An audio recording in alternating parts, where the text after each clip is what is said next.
Namo tassa bhagavato arahato samma sambuddhassa. Namo tassa bhagavato arahato samma sambuddhassa.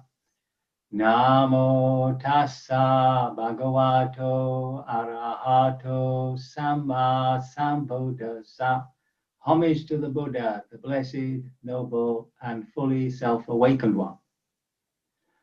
So last week I did what is arguably the most famous of the verses in the Dhammapada. This week I want to go back to the very beginning of it, and it opens up with twin verses. So one verse says the positive and the other verse says the negative. And the first two really are core teachings of the Buddha. So I'd like to chant it first in Pali, and then a simple translation, and then we'll read the story. Mano pubangama dhamma mano seta mano maya manasa cha padutena basati wa karoti wa tato nandukkam anveti chakkam wa wahato padang. And the opposite. Mano pubangama dhamma mano seta mano maya manasa cha pasanena pasati va karoti va tato nan sukkaman veti chaya va anapayini. Need I translate? So a very a sort of literal translation, the most literal that I've come across was by Buddharakkhita. Mind precedes all mental states. Mind is their chief. They are all mind wrought. If with an impure mind a person speaks or acts, suffering follows him like the wheel that follows the foot of an ox. Mind precedes all mental states. Mind is their chief. They are all mind wrought. If with a pure mind a person speaks or acts, happiness follows him like his never departing shadow. So if we read the little story that's always with these verses. So it's the Arahat who lost his eyesight. One day, Venerable Chakupala who was blind, came to pay homage to the Buddha at the Jetavana monastery. While he was pacing up and down in meditation, he accidentally stepped on some insects. Now in the morning, some bhikkhus visiting him found the dead insects. They thought ill of him and reported the matter to the Buddha. When questioned by the Buddha whether they had actually seen Chakapala killing the insects, they answered in the negative. And the Buddha then admonished them. Just as you had not seen him killing, so also you had not seen those living insects. Besides, being an Arahat, he had no intention of killing and was not guilty of committing an unwholesome act. On being asked why Chakupala was blind, the Buddha revealed the following story to explain the nature of karmic effects. Chakupala had been a physician in one of his past existences. Once he had deliberately made a woman patient blind. That woman had promised to become his servant together with her children if her eyes were completely cured. Fearing that she and her children would have to become servants, she lied to the physician. She told him that her eyes were getting worse when in fact they were perfectly cured. The physician knew she was deceiving him, so in revenge, he gave her another ointment which made her totally blind. As a result of this evil deed, the physician lost his eyesight many times in later existences. The Buddha then commented that an evil deed committed will follow the evildoer, just like the wheel follows the hoof of an ox that bears the yoke. So I dare say there's a core truth to the story somewhere about an Arahat killing insects and being and being thought guilty of doing it on purpose. But of course, his name, Chakupala, ironically means guardian of eyesight. So I doubt a monk is called guardian of eyesight. Anyway, there's 2 points here. Is first of all, is that he's not guilty because he doesn't mean, he hadn't meant to kill, right? That's the important thing. And that because he had, in a past life, had committed this terrible deed of making somebody blind, he himself suffered blindness. So that's a very sort of mechanical understanding of karma. It's a bit more subtle than that, and I think at a later time we might go into it. But let's look at the actual Pali here so that we can understand what the Buddha's saying. Mano refers to the part of the mind that when you see something, and it's the same for all the senses, you create a percept, like a photocopy. And as a human being, you put a label on it. So all animals have memory. You know, I mean, they remember their owner. The dog remembers its owner, but they don't have that facility of putting a label on it. And so if we think of mano referring to the imagination and intellectual capacity of the mind. Now, the word for the heart, coming from our emotional involvement in life, feeling, that's chitta.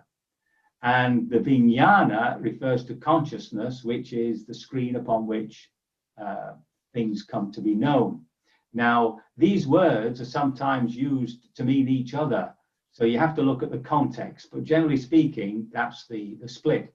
Now that isn't so surprising for us because, you know, even in our own history through our wonderful enlightenment, I think the 18th century, we got very rational and, you know, we have the great philosopher Kant. And as opposed to that, as a sort of rejection of pure logic, we have the Romantic movement, which is much more to do with feeling.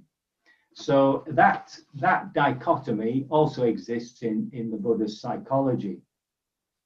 And what he says is that this faculty, this mind, Pubangama, it comes before, right? It instigates, it starts things.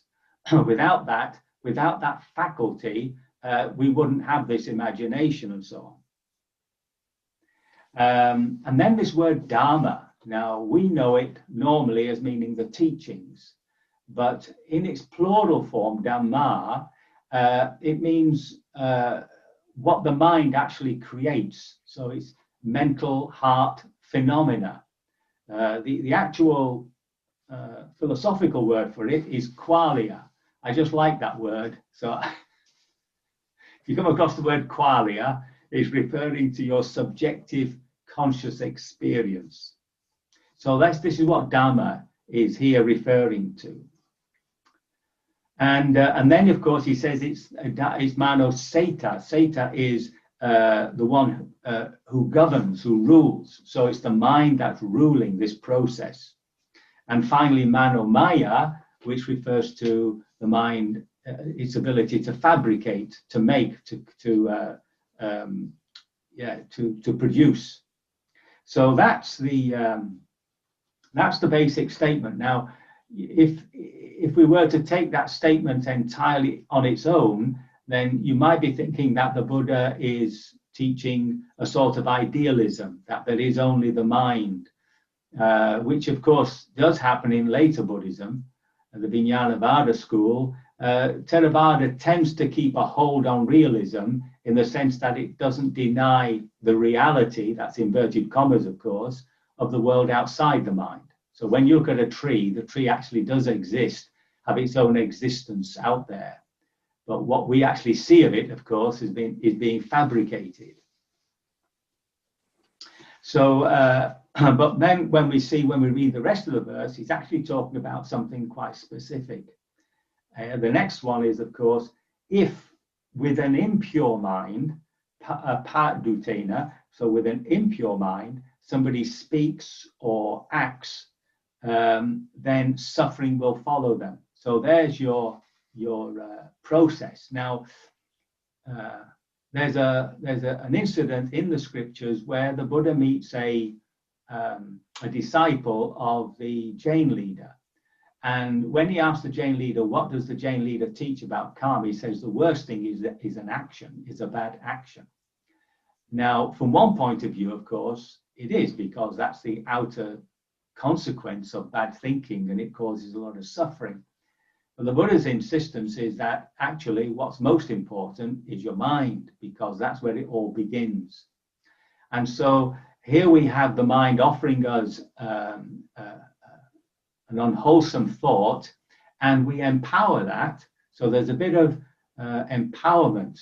And this moment of empowerment, which is chaitana, that's the faculty of will, is the moment that we're actually creating something. Now, once something's in the mind, buzzing around in the mind, it doesn't take too long for it to be, to begin to express itself in the way we speak and in what we do. So the Buddha's saying, be careful about what you think. And that chaitana, that will, is the point where you actually make a decision to express something, either in speech or in action, right? And it all begins in the mind. So then, of course, he warns us that if we do that, then, of course, suffering will follow, right? There'll be some comeback, there'll be some consequence. And he uses this image. He's got lots of images. He's very good on metaphors. He said it's just like it'll follow you. It'll chase you down, just like the wheel follows the footstep of an ox. So here we have an image of burdensome, a beast of burden, just the life of that is burdened. And so every time we do something which is unwholesome, this burden will arise. And of course, in the opposite one, he gives a different image. So here, of course, we're thinking wholesome thoughts, and we're speaking wholesomely, and we're acting wholesomely. So then he says, of course, happiness follows like a never-ending shadow.